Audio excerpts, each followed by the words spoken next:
योगी जी की पुलिस को जान से मार दूंगा। मेरे दोस्तों, एक बड़ी धमकी योगी सरकार को देने वाले शख्स के राज को हम खोलने की कोशिश करेंगे। जब से मौलाना अब्दुल्ला सालिम की गिरफ्तारी हुई है, उनको पकड़ा गया है, उनको मारा गया है, तब से ये न्यूज ट्रेंड कर रही है, हलचल बर्पा करके रखी है कि ये कैसी बात कि योगी जी की पुलिस को जान से मार दूंगा।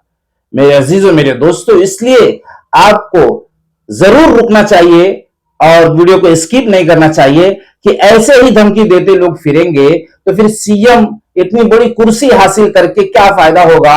वैसे इनका इलाज जरूर होगा, इसलिए कि सीएम योगी का ऐलान है कि माफियाओं को बख्शा नहीं जाएगा। आखिर मौलाना अब्दुल्ला सालिम की गिरफ्तारी के बाद ये ट्रेंड क्यों कर रहा है, ये वार्निंग क्यों दी जा रही है मेरे दोस्तों, मेरे अजीजों, इसलिए आपको बाकी रहना चाहिए। और एक बड़े फैसले का दिन आज है। आपका जाना देश को बहुत बड़े नुकसान में गिरा सकता है, इसलिए आपको बाकी रहना है। अब मैं सवाल ये करने वाला हूं वीडियो के दिखाने से पहले, जबकि हम योगी जी का भी एक छोटा सा क्लिप दिखाएंगे, लेकिन उसके पहले एक सवाल ये मेरा है। मैं जानने की कोशिश कर रहा हूं सरकार से, क्या संविधान में ये इजाजत है, ये कानून है कि जैसे हम किसी की 14 दिन की रिमांड ले रहे हैं तो रिमांड लेने से पहले उसको हम इतना मार सकते हैं कि वो चलने के काबिल ना रहे, वो झुक जाए। ऐसा अगर संविधान में है तो कमेंट सेक्शन में अपनी राय रखी जाए, जबकि मुझे इसके बारे में नहीं मालूम। मुझे यही मालूम है कि रिमांड लेने के दरमियान पूछने में इस तरह की कोशिशें की जाती हैं, जबकि अभी रिमांड लिया भी नहीं गया, अभी वो 14 दिन के लिए ले जाए गए हैं और जाते हुए उनके हालात नजर आ रहे हैं जो वीडियो में आप देख रहे हैं। मेरे दोस्तों, आपको जाना नहीं है, आपको हर हाल में बाकी रहना है, इसलिए कि धमकी दी गई है योगी जी की पुलिस को, वो भी जान से मारने की। मेरे दोस्तों, मेरे अजीज, हम किसी के खिलाफ नहीं है। हमारा चैनल कभी ऐसी वीडियो नहीं डाला है कि हम सरकार के खिलाफ हो गए, मुसलमान की तरफ आ गए, सिख की तरफ आ गए, ईसाई की तरफ आ गए। हमारी वीडियो में जो बात होती है वो हक की बात होती है, हक की तरफ होने की बात होती है। मेरे दोस्तों, एक वीडियो आप निकाल कर दिखा दो। मैंने कभी भी अगर कोई बात की है तो मैं समझाने की कोशिश मैंने किया है कि भाई आपके हिंदू धर्म में ये चीज नहीं है, इस्लाम में ऐसे है। अब वो मजहब के खिलाफ तो होगा नहीं।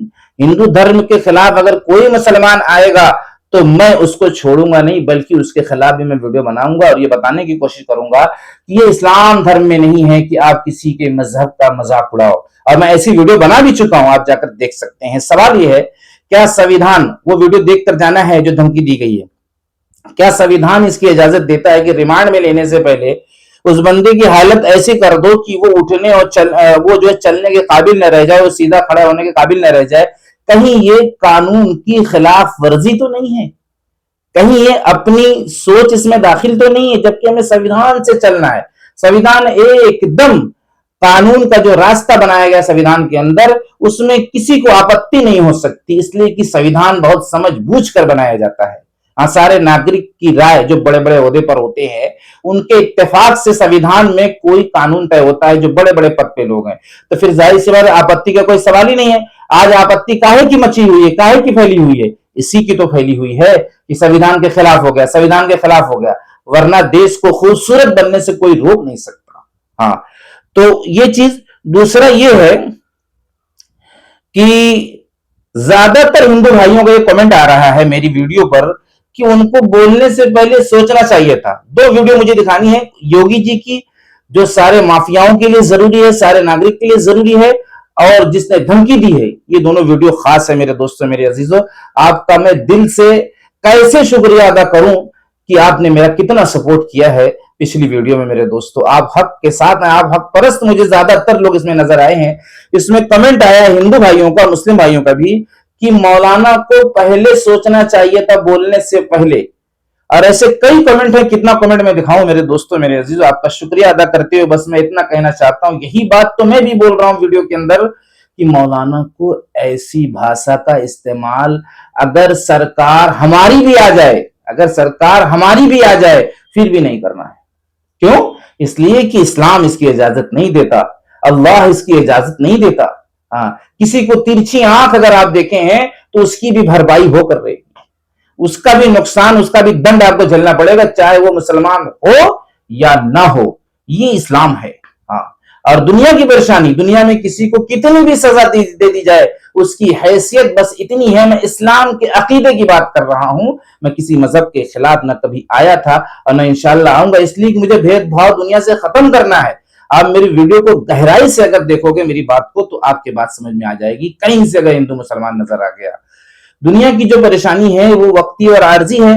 दूसरी बात यह है कि दुनिया की परेशानी की हैसियत इतनी है, मैं मौलाना अब्दुल्ला सालिम को हौसला अफजाई देने के लिए बात कह रहा हूं कि समुंदर में, हालांकि वो जानते हैं लेकिन और मुसलमानों तक भी पहुंच जाएगी ये बात, समुंदर में सुई डालने के बाद उसके नोक पर जो पानी आता है, उसके नोक पे जो आया हुआ पानी है वो दुनिया की परेशानी है। अब उसमें चाहे किसी को बोटी बोटी कर दिया जाए, चाहे काट कर फेंक दिया जाए, चाहे उसकी खाल को छील के नमक और मिर्च लगा दिया जाए, चाहे करंट से उसको परेशान किया जाए, चाहे फाके में रखा जाए, उसकी परेशानी दुनिया की समुंदर में सुई डालने के बाद जो नोक पर पानी आता है उतनी है मेरे दोस्तों।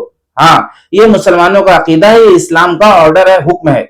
और दूसरी बात यह है कि आखिरत की जो परेशानी है वो पूरा समंदर है। अब जरा मुहासबा किया जाए मुसलमानों, खास तौर से तवज्जो चाहता हूं कि समुंदर में सुई डाला, नोक पे जो पानी आया वो दुनिया की चाहे जो भी परेशानी हो वही नोक के बराबर है, और पूरा जो पानी बचा हुआ है वो आखिरत की परेशानी है। सोचो कितनी सुइयां उसमें डाली जाएंगी, निकाली जाएंगी, क्या समुंदर का पानी घटेगा? और वो सुई के नोक की जो मिसाल दी गई है ना, वो सिर्फ मिसाल दी गई है, उतना भी नहीं घटने वाला, उतनी भी परेशानी मेरे दोस्त, पानी तो घटेगा ही नहीं सुई के नोक पर लाने के बाद। वो परेशानी कोई परेशानी है, जरा सोचो अब। हालांकि परेशानी है, लेकिन क्या उसके मुकाबले में लग रही है कि बहुत यहाँ की परेशानी बहुत ज्यादा लग रही है आपको, जबकि समुंदर पूरा पड़ा है, सुई का नोक का क्या मुकाबला, क्या हैसियत, जबकि समुंदर जितना जितना भी पानी समुंदर में अभी मौजूद है वो आखिरत की परेशानी, इसलिए घबराने की बात नहीं है। आपने गलती की है, आपको सजा मिल रही है, आप सब्र से काम लीजिए, हो सकता है आपके हक में अच्छा फैसला है। और अगर आपके मुकद्दर में तकलीफ लिखी है तो समुंदर वाली मिसाल याद कर लेना कि सुई के नोक पर जो पानी रखा जाता है वो दुनिया की किसी तरह की भी परेशानी है, और समुंदर की जो परेशानी है वो आखिरत की परेशानी है। और आपको एहसास करना पड़ेगा कि आपने गलत कहा, आपने गलत कहा, गलत कहा, गलत कहा।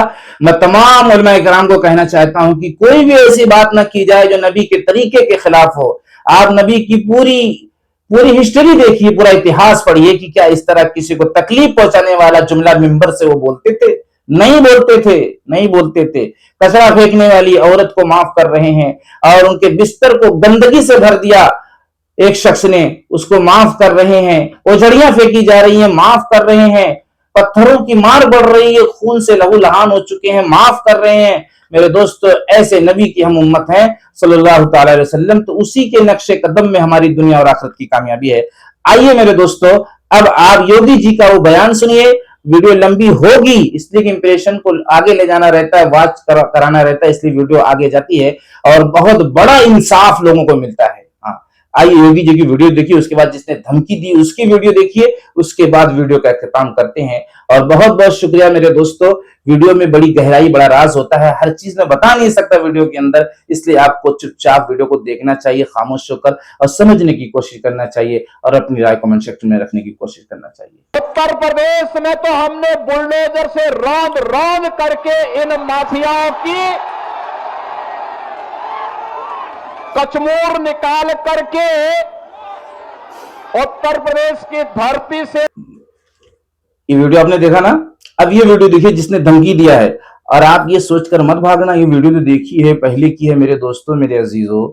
अगर मौलाना अब्दुल्ला सालिम की जुबान से गलत जुमला निकला है तो ये जुमला कैसा निकला है? अगर योगी सरकार की निगाह दोनों पर एक जैसी हो जाएगी तो बताओ देश में और अमन आएगा कि नहीं आएगा? ये सरकार और आगे तक जाएगी कि नहीं जाएगी? इसको लोग वोट देंगे कि नहीं देंगे? इसलिए कि ये नाइंसाफी वाला काम नहीं होता है यहाँ, बल्कि इंसाफ वाला काम होता है। तो अगर इस शख्स की भी गिरफ्तारी होती है, मिसाल के तौर पर, गिरफ्तारी से मुराद मेरा मतलब ये नहीं है अगर कोई ये कहे कि ठीक है आइंदा हम ऐसा नहीं करेंगे, तो एक बार मौका दे देना चाहिए कि भाई ठीक है आइंदा ना करने के लिए कह रहे हैं, इसलिए कि सरकार अपने हिसाब से काम करती है, संविधान के हिसाब से काम करने की कोशिश करना चाहिए सरकार को। और अगर नहीं मानते हैं तो उनको हल्की फुल्की सजा दी जाए, ताकि ये दोबारा करने के लिए 100 बार सोचें। हाँ मेरे अजीजों, मेरे दोस्तों, आपको बाकी रहना है। आइए अब वो वीडियो देखिए जिस वीडियो का मुकाबला हम अब्दुल्ला सालिम के अभद्र जुमले जो बोले गए हैं, जो मुझको बहुत ज्यादा तकलीफ पहुंचाए थे मेरे दोस्तों, उनके उनके जुमले जो बोले गए थे, जिसके मैं बिल्कुल खिलाफ हूं, और उनकी मैं हमदर्दी भी कर रहा हूं कि अल्लाह रब्बुल इज्जत उनको बाइज्जत बरी करे और हमेशा हमेश के लिए सच्ची जुबान इस्तेमाल करने वाला बनाए। आइए अब वो वीडियो देखिए। योगी सुन, आज तेरी पुलिस को मुझे मारना पड़ेगा। मैं सलीम भाई को देखने जाऊंगा, पूरी ताकत लगा दे। आज केवल मेरा कत्ल हो, अगर मैं अपने बाप की औलाद हूं, अगर मैं अपने गुरु का चेला हूं, मैं यति नरसिंहानंद गिरी, आज केवल मेरा कत्ल करके तू मुझे रोक सकता, नहीं तो मैं सलीम भाई से मिलने जाऊंगा। मैं तेरी तरह नहीं हूं, मुसीबत में पड़े अपने साथियों को छोड़ दूं। जा रुक ले, आज तेरे ये लोग मेरा कत्ल करेंगे, जब रुकूंगा। और कत्ल ऐसे नहीं करेंगे, जितने सामने पड़ेंगे सबको मार दूंगा। मेरा कहने का मतलब ये है योगी जी से, योगी सरकार से खास तौर से, कि ये बात जो है आपकी ताकत को कितना कमजोर कर रही है, कि इतनी बड़ी डेयरिंग, इतनी बड़ी धमकी आपको जो मिली है, योगी की पुलिस को जान से मार दूंगा। हालांकि ये मार नहीं सकते, इनकी बस की बात नहीं है, इसलिए कि सरकार सरकार होती है, लेकिन धमकी दे डाला बंदे ने। तो यहाँ इंसल्ट हो रही है सरकार की, कि लोग मजाक उड़ा रहे हैं, टिप्पणियां देख रहा हूं कि सोशल मीडिया पर चल रही है। तो ऐसे लोगों से भी पूछा जाए, इनकी भी रिमांड लिए जाए। मैं इनकी नफरत में मैंने कहा नहीं कहा हूं, इससे देश जो है और सरकार का जो, यानी सरकार के अंदर जो कमजोरी आती है, जो लोग तोड़ने की कोशिश करते हैं, मैं और मजबूत करने की बात कर रहा हूं कि जब सारे लोगों के साथ कार्रवाई होगी तो फिर देश अमन की तरफ जाएगा कि नहीं जाएगा, भेदभाव से खत्म होगा कि नहीं होगा। फिर हम सबको मरने के बाद या दुनिया में भी सजा मिलती है, नाइंसाफी करने का दंड नहीं भोगना पड़ेगा। जबकि योगी सरकार एक बड़ी सरकार है और बहुत ज्यादा जो है ज्ञानी है, अब संत हैं, बहुत ज्यादा मालूमात है उन्हें अपने धर्म की, कि इंसानों के साथ कैसा मामला करना चाहिए, जानवरों के साथ कैसा मामला करना चाहिए, और जो है यहां तक कि दरख्तों के साथ कैसा मामला करना चाहिए। ये सारी चीजें एक बड़े संत को मालूम होती हैं और उसको अपने किए पर, अपने दंड का, अपने भुगतान का बहुत ज्यादा ख्याल रहता है, इसलिए कि वो संत है। हाँ, वो किसी की तरफ से होकर कभी फैसला नहीं करता, बल्कि वो ईश्वर की तरफ होकर और संविधान के कानून के मुताबिक फैसला करता है। चाहे हिंदू उसके मुकाबले में आ जाए, चाहे मुसलमान उसके मुकाबले में आ जाए, चाहे सिख आए, चाहे ईसाई आए, चाहे कोई भी बिरादरी का है, इंसाफ करना उसका जो है ये सबसे बड़ा जो है तरीका है, कि इंसाफ पर उससे कायम रहना है। ये सरकार हो, बादशाह हो, ये सबसे बड़ी खूबी होती है कि अपनी रियाया के साथ एक नजर से देखते हुए इंसाफ के साथ मेरे दोस्तों फैसले करना, ये जो है एक बड़ी कामयाबी की बात है एक सरकार के लिए। इसलिए ऐसे लोगों के साथ भी, हालांकि ये एक वीडियो में दिखाया हूं, ऐसी कई वीडियो आ चुकी है जो मुसलमान भी आउट बात कर रहे हैं और नॉन मुस्लिम भी आउट बात कर रहे हैं। तो सारे लोगों के साथ जब कार्रवाई नहीं होती तो एक बड़ा सवाल उठने लगता है सोशल मीडिया पर, और बात समझ में नहीं आती, यानी पूरी रियाया खुश नहीं होती। और सरकार को ऐसा काम करना चाहिए कि पूरी सरकार, पूरी आवाम, पूरे नागरिक उनके दीवाने हो जाए और खुशी खुशी वोट देने वाले बन जाए। इसलिए कि भाई हर किसी के साथ एक जैसा है। ये छोटी मोटी बात नहीं है कि हम योगी की पुलिस को जान से मार देंगे। मुझे बहुत तकलीफ हुई इस जुमले से, इसलिए मैं गुजारिश करता हूं कि हर जगह निगाह रखने की कोशिश की जाए, ताकि हिंदुस्तान के अंदर से जो भी अपराध है वो खत्म हो और लोग शांति की तरफ, अमन की तरफ, गरीब, मिस्कीन, मजलूम, और जो सुबह में जाते हैं, शाम में इतना लेके आते हैं कि सिर्फ उनका गुजारा हो पाता है, इस तरह के विवाद को देखकर उनके ऊपर भी परेशानी आती है। इसलिए हम सब मिलजुल कर मेरे दोस्तों वीडियो को शेयर करें, चैनल को सब्सक्राइब करें, लाइक कमेंट करें, ताकि हौसला बढ़े और आइंदा इस तरह की गुफ्तगू और इस तरह की इंसाफ परस्त वाली बात मैं आइंदा भी वीडियो में लाने की कोशिश करूं, ताकि लोगों को इंसाफ मिल सके। अस्सलामु अलैकुम व रहमतुल्लाहि व बरकातहू।